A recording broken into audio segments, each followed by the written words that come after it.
Every business owner has an expertise. They know how to provide goods, provide services. They typically know how to sell those. They're really good at doing that. They do not have an expertise in management of finances. And it's also not only not their expertise, but they don't like doing it. They need somebody, almost like everybody needs a doctor. But we don't need to go to medical school to do that, right? We just go to the doctor. So people need a financial doctor every once in a while.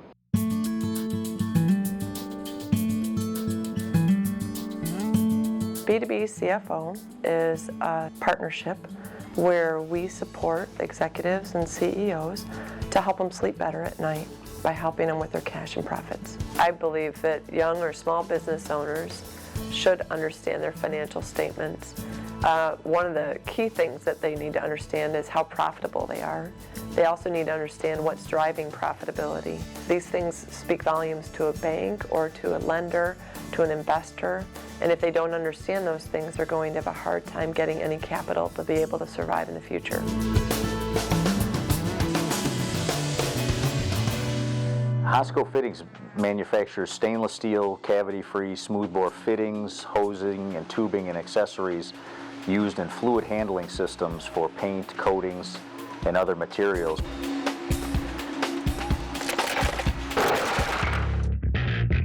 Tom Murray is one of my clients. He is the owner and CEO of Hosco Fittings. My objective and the plan was to work for the rest of my career at a large multinational corporation. That would have been, I'd have been quite happy to do that. I worked at Ford Motor Company for a while, and then eventually worked at ITW, a very large multinational company, and Hosco was one of the many brands that they had in their portfolio at the time. It was determined by the bigger parent company that it didn't fit, it wasn't one of their core priorities, so they decided to divest it. I worked with him to develop the financial projections that were needed in order to go out to banks. We purchased the company and the business and have been running it independently since then. Oftentimes for owners and CEOs, they don't truly understand how the financials work, but clearly Tom Murray did. He understood it and he got it. So this is our primary manufacturing facility in Livonia, Michigan. I can take you around, show you some of what we do here. We're a very small business. We have a total of 10 people here. We start with body blanks. In this case, we're making ball valves used to close or open the supply of fluid. These are some of the hard assets that we have. Here we're inventorying hose and tubing for the fluid handling systems. We could never afford to have someone of Sherry's caliber as a full-time employee. It was a perfect fit for us to have someone of her caliber, her abilities to work with us. So at this point, let's go ahead and we'll review the monthly financials for the month of May. Some of the reports that I review with my owners on a monthly basis are the monthly key metrics for the current month. We look at their income statement for the current month. We look at the income statement for calendar year to date and calendar year. We can also look at the income statement by month going forward. So our operating cash flow was strong, it was above where our budget was.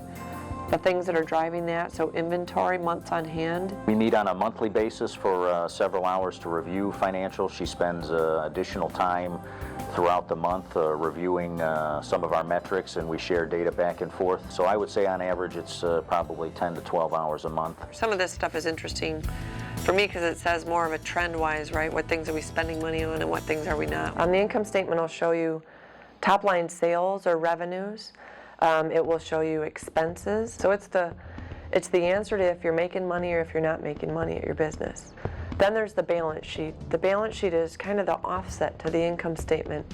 It shows an owner what do they own and how much of it do they own with their own money and how much of it do they own with somebody else's money.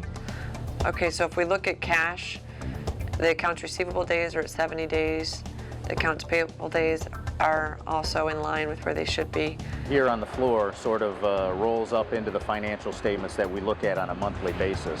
Whether it's our working capital, the inventory we have on the shelf, the labor and the people who are out here doing the jobs, picking, manufacturing things, the assets and machine tools and equipment, it all comes together out here on the floor.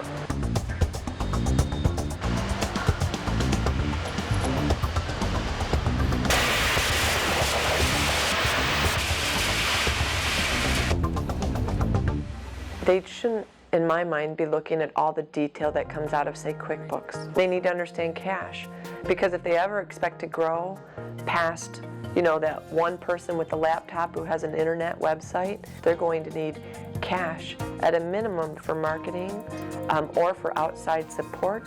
So we're in a solid position with operating cash flow going throughout the year. We own the machinery and equipment, and if we don't own it, the bank does, so we have to make sure that we service our debt. We're able to pay our taxes, make sure we make payroll. It's been my experience that most business owners, when I say most, 80 or 90%, do not understand cash flow and the risk associated with the cash flow. That's not their passion. Their passion is providing a good or service or creating things. We're talking about entrepreneurs. We're talking about the geniuses of our society, actually.